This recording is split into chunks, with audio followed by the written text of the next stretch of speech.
आदरणीय प्रधानमंत्री जी, आपको नमस्कार, सादर प्रणाम। आज मैं बेहद व्यथित हूँ और मैं सीधे आपसे बात करना चाहता हूँ। अगर मुझसे कोई हिमाकत हो जाए, कोई भूल हो जाए तो मुझे माफ़ कर दीजिएगा। दिल्ली में अगले हफ्ते से घर घर राशन पहुँचाने का काम शुरू होने वाला था। मतलब अब एक गरीब आदमी को राशन की दुकान पे धक्के नहीं खाने पड़ते, बल्कि सरकार बढ़िया तरीके से अच्छे राशन पैक करके उसके घर भिजवाती। सारी तैयारी हो चुकी थी, टेंडर हो चुके थे, सारी तैयारी हो चुकी थी। बस अगले हफ्ते से ये शुरू होने वाला था। ये क्रांतिकारी कदम होने वाला था और अचानक आपने 2 दिन पहले इसको रोक दिया।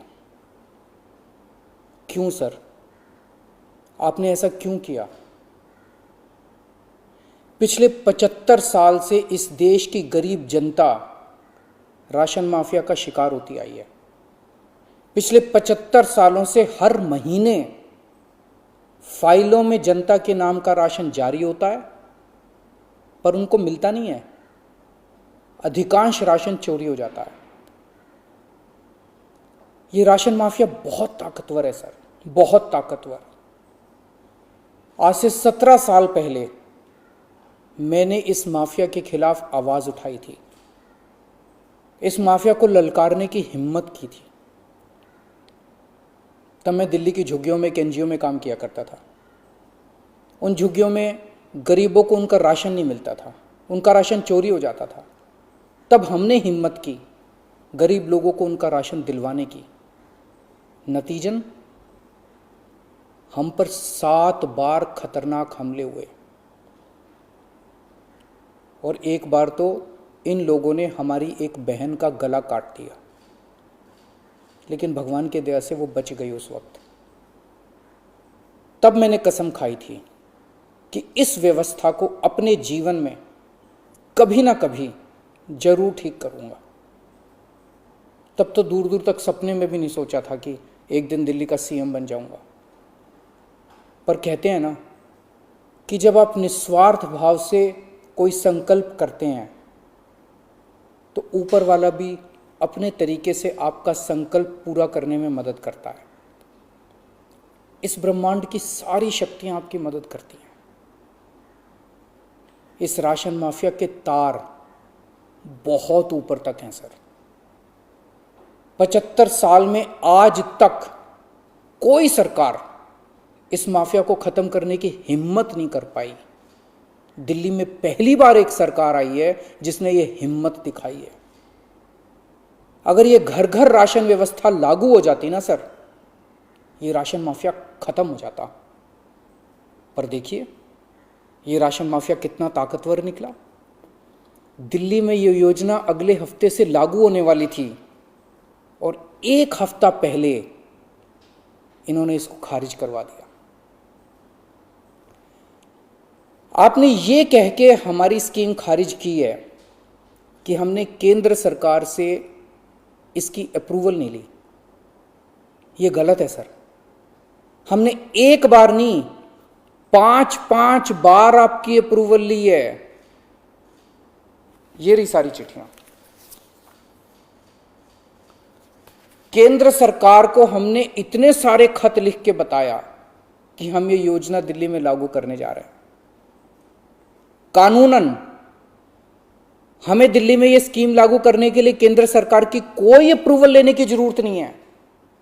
कानूनन इस स्कीम को लागू करने के लिए राज्य सरकार पूरी तरह से सक्षम है। लेकिन हम केंद्र सरकार के साथ किसी तरह का कोई विवाद नहीं चाहते थे, इसलिए हमने एक बार नहीं 5 बार आपका अप्रूवल लिया है सर।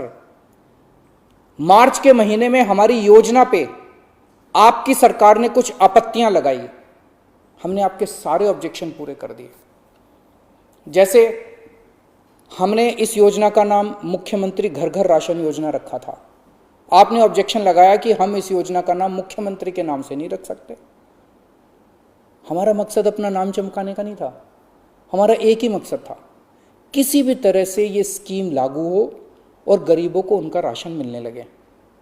हमने आपकी बात मान ली, हमने स्कीम से नाम ही हटा दिया, और भी आपने जितने ऑब्जेक्शंस किए हमने सारे मान लिए। इस सब के बावजूद भी आप कहते हो हमने आपकी अप्रूवल नहीं ली। और कैसे अप्रूवल लेते हैं सर? अब और कैसे अप्रूवल लें? इस सब के बाद भी आपने ये स्कीम खारिज कर दी, क्यों सर? लोग पूछ रहे हैं, अगर इस देश में पिज्जा की होम डिलीवरी हो सकती है, बर्गर की होम डिलीवरी हो सकती है, स्मार्टफोन और कपड़ों की भी होम डिलीवरी हो सकती है, तो फिर गरीबों के घरों में राशन की होम डिलीवरी क्यों नहीं होनी चाहिए? सारा देश जानना चाहता है आपने ये स्कीम खारिज क्यों की सर? आपने ये भी लिखा है कि चूंकि राशन दुकानदारों ने दिल्ली हाई कोर्ट में इस योजना के खिलाफ केस कर रखा है, इसलिए ये स्कीम खारिज की जा रही है। इस बात पे आप स्कीम कैसे खारिज कर सकते हैं?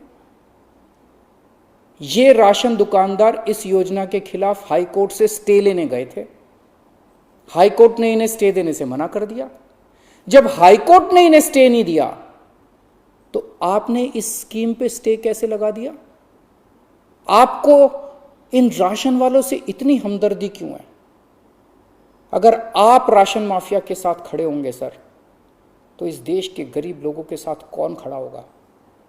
दिल्ली के उन 70 लाख गरीब लोगों का क्या होगा जिनका हर महीने ये राशन माफिया राशन चोरी कर लेता है? उन 20 लाख गरीब परिवारों की कौन सुनेगा? और एक बात, उस हाईकोर्ट के केस में केंद्र सरकार भी पार्टी है। कोर्ट में केंद्र सरकार ने अपना जवाब दाखिल किया है।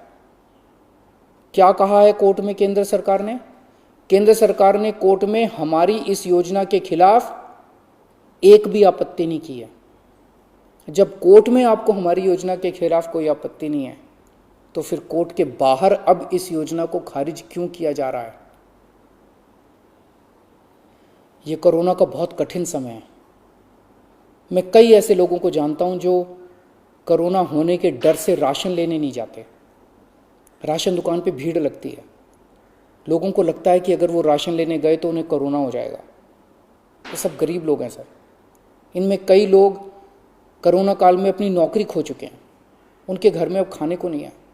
अगर हम उन्हें इनके घर तक राशन पहुंचाना चाहते थे तो इसमें आपको क्यों आपत्ति है? कहा जा रहा है कि तीसरी लहर बच्चों पे भारी पड़ेगी। अगर उनके माता पिता को राशन दुकान पे भीड़ की वजह से कोरोना हो गया तो उनके बच्चे भी तो फिर कोरोना ग्रसित हो जाएंगे। मुझे तो लगता है सर कि कोरोना काल में केवल दिल्ली ही नहीं बल्कि पूरे देश में घर घर राशन योजना तक या घर घर तक राशन पहुंचाने की इस योजना को लागू कर देना चाहिए। ये दुकानें सुपर स्प्रेडर हैं। राशन की दुकानों पे लगने वाली भीड़ से बचा जा सकेगा। कितने ऐसे बुजुर्ग हैं सर जो राशन की दुकान से राशन लेने नहीं जा सकते? कितनी ऐसी गर्भवती महिलाएं हैं जो राशन की दुकान से राशन नहीं ला सकती? अगर हम उनके घर राशन पहुंचाना चाहते हैं तो इसमें क्या समस्या है?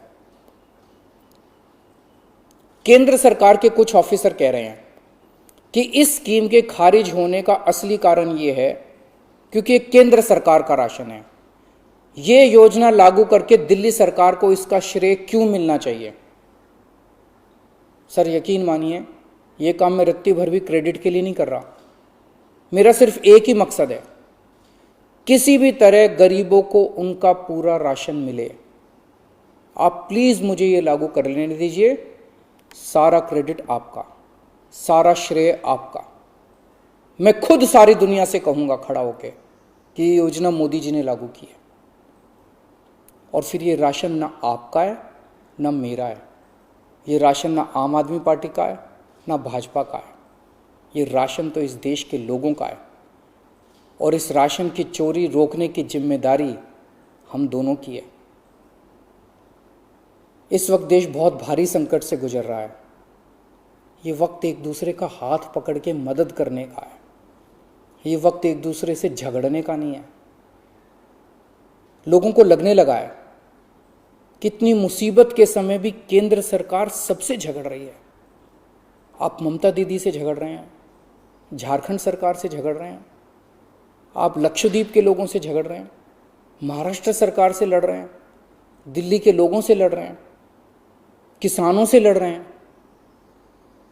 लोग इस बात से बहुत दुखी हैं सर कि केंद्र सरकार सबसे लड़ रही है। ऐसे देश कैसे चलेगा? आप हम सबसे क्यों लड़ रहे हैं? हम सब आपके ही हैं, हम सब भारतवासी हैं।